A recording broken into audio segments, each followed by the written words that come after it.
Assalamualaikum warahmatullahi wabarakatuh. Alhamdulillah.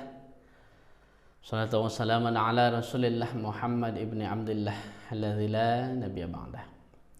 Amma ba'd, seluruh siswa-siswi Bapak, kembali kita berjumpa pada pembelajaran tentang sejarah kebudayaan Islam. Hari ini kita akan membahas para tokoh mujaddid, para tokoh pembaharu yang berasal dari Timur Tengah. Di antara tokoh yang sangat berpengaruh di proses pembaruan dalam dunia Islam itu ada namanya Jamaluddin Al-Afghani. Ya. Dia salah satu tokoh yang kontroversial. Ada yang berkata bahwa Jamaluddin Al-Afghani ini adalah seorang Afghanistan, sehingga namanya disebut Al-Afghani. Namun sebagian para ahli sejarah berkata enggak, dia bukan orang Iran, tapi dia adalah bukan orang Afghanistan, tapi dia adalah orang Iran. Tapi terlepas dari manapun dia berasal, tapi yang pasti dia adalah salah satu tokoh yang menjadi asbab pembaharuan dalam Islam dengan dirinya yang kontroversial dan dengan pemikiran-pemikirannya yang jauh ke arah dunia modern. Jamaluddin Al-Afghani adalah seorang yang terlahir dari keluarga yang berpendidikan. Bahkan Jamaluddin ini itu mendapatkan pendidikan dari orang tuanya, dan mereka adalah orang yang bermazhab Hanafi.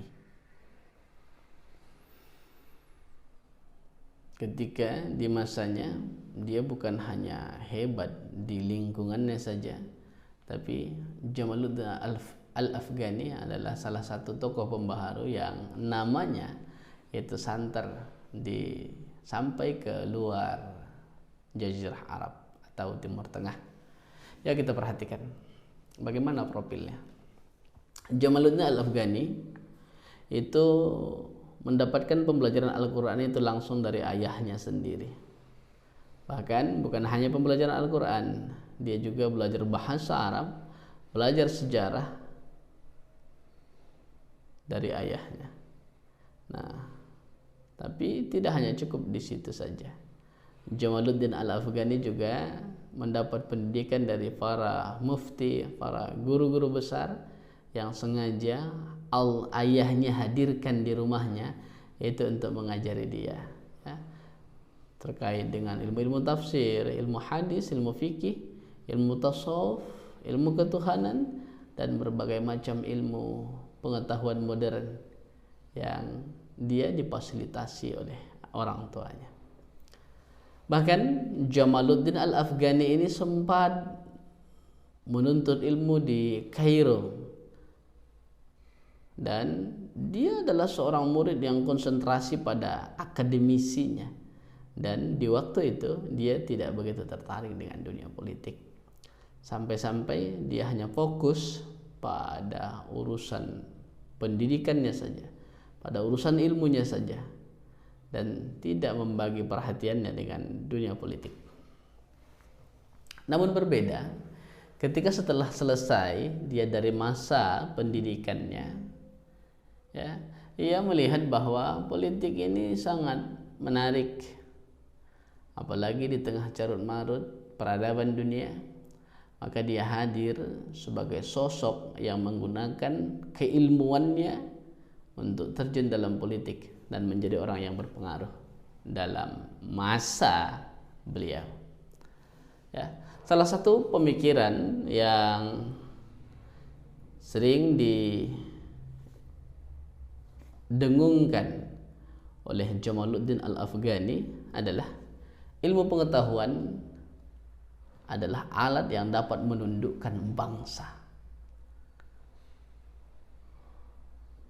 Namun kadangkala ilmu pengetahuan itu berpusat di timur, dan kadangkala ia berpindah ke barat. Apa makna ungkapannya? Jamaluddin Al-Afghani adalah salah satu tokoh yang punya keyakinan bahwa segala sesuatu, maju mundurnya sebuah negara itu berdasarkan keilmuan yang dimiliki oleh suatu negara. Bahkan dengan keilmuan ini, satu wilayah, satu negara itu bisa menguasai negara-negara yang lain. Kenapa? Karena ilmu itu bisa menundukkan sebuah negara.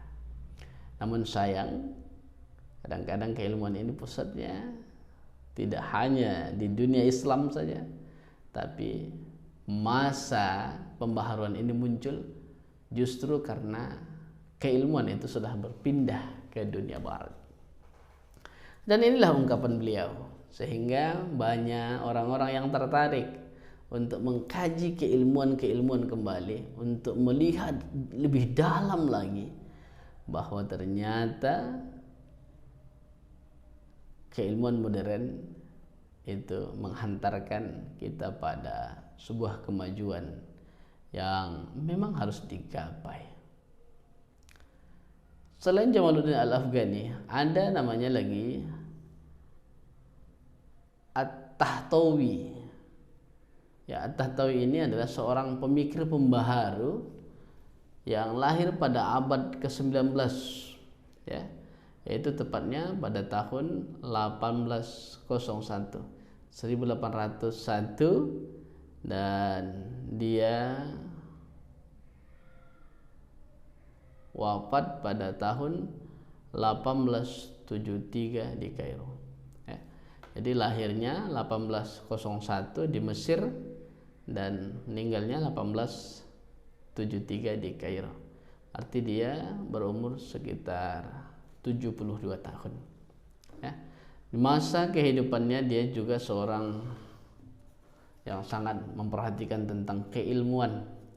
Bahkan dia pernah melanjutkan studi ke Al-Azhar pada tahun 1822. Ya, ketika berumur 21 tahun dia sudah berangkat untuk pendidikan di Al-Azhar. Dan dia punya pemikiran yang sangat menarik, yang justru di kala itu menjadi salah satu perdebatan hangat di kalangan orang-orang Timur Tengah di kala itu. Apa itu pemikirannya? Dia mengemukakan pendapat bahwa sasaran pendidikan itu bukan hanya pada laki-laki saja, tapi laki-laki dan perempuan harus mendapat kesempatan yang sama dalam dunia pendidikan. Kenapa? Karena kalau laki-laki dengan keilmuannya dia menguasai dunia, tapi sejatinya perempuan dengan keilmuannya dia memberikan pendidikan utama pada bibit-bibit calon dan generasi-generasi bangsa. Kalau perempuan tidak berilmu, kalau perempuan tidak memahami bagaimana psikologi perkembangan anak, bagaimana cara mendidik yang baik untuk anak-anaknya, maka dia akan melahirkan generasi-generasi yang tidak terdidik, generasi-generasi yang akan jauh dari kata yang arif, akan jauh dari pemimpin-pemimpin yang bisa membawa negaranya, membawa nama bangsanya untuk bersaing di dunia modern. Maka ia berpendapat bahwa pendidikan itu bukan hanya untuk laki-laki, tapi laki-laki dan perempuan harus punya kesempatan yang sama untuk mengenyam dunia pendidikan. Padahal di kala itu perempuan punya keterbatasan. Namun untuk dunia pendidikan ini beliau terus menyongsong, memberikan gerakan-gerakan agar semuanya sama dalam dunia pendidikan. Laki-laki perempuan tidak dibedakan. Sasaran utama pendidikan bukan hanya pada laki-laki, tapi setara dengan gender perempuan. Inilah salah satu pemikiran yang digaungkan oleh beliau, sehingga Sampai hari ini perempuan dan laki-laki itu mempunyai tugas menuntut ilmu, mempunyai tanggung jawab belajar yang sama di berbagai belahan dunia. Baik, demikian dua tokoh ini dulu yang kita bahas pada hari ini. Insyaallah kita nanti akan melihat lagi ada beberapa tokoh yang asal Timur Tengah dan ada juga yang asal Indonesia yang sebagai tokoh pembaharu dalam dunia Islam. Demikian, assalamualaikum warahmatullahi wabarakatuh.